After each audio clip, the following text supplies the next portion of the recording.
We made a stopover in this public park. Quite impressive, no? Kasi magsi-CR kami. Then we saw this in the map. Then pumara kami. Apparently, public park kasi libre. You have people here. Then mangrove siya. Ganda.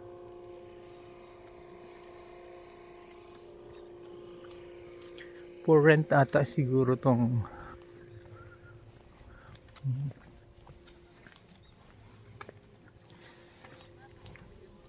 dami na, maganda na rin yung sa Vietnam ang ganito.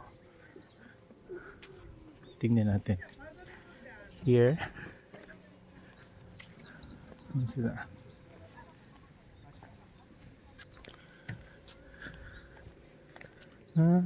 Do not go off the trail. Ganda ng pagprotect nila ng mangroves. So, mangrove area. Tingnan natin. May English translation. So galing kaming Cape Hedo. This one is this is Higashi Village Mangrove Forest. Kabababa lang namin ng yung nature park. So this is mangrove forest at Gisashi Bay, is the largest on the Okinawa main island. 3 of the 4 types of mangrove flora found.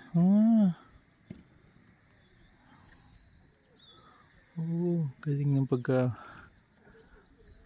Candelia, Oriental mangrove, blue fruit mangrove.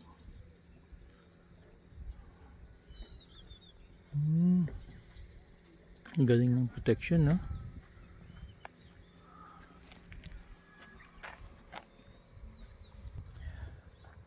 So we're going central Okinawa.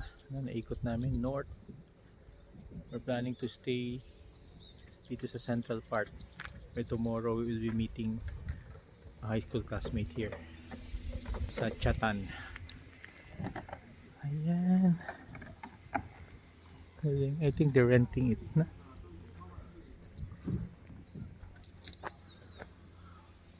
Very nice. Dami.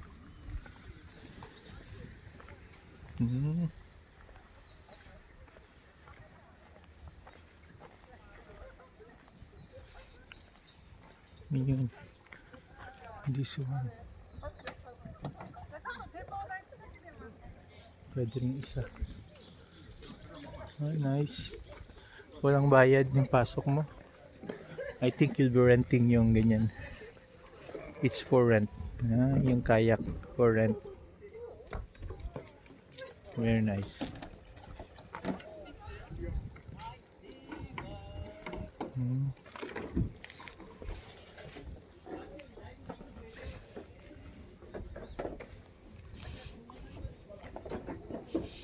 Pwede mong umakyat dito. Higashi. This is Higashi. Hindi pwede.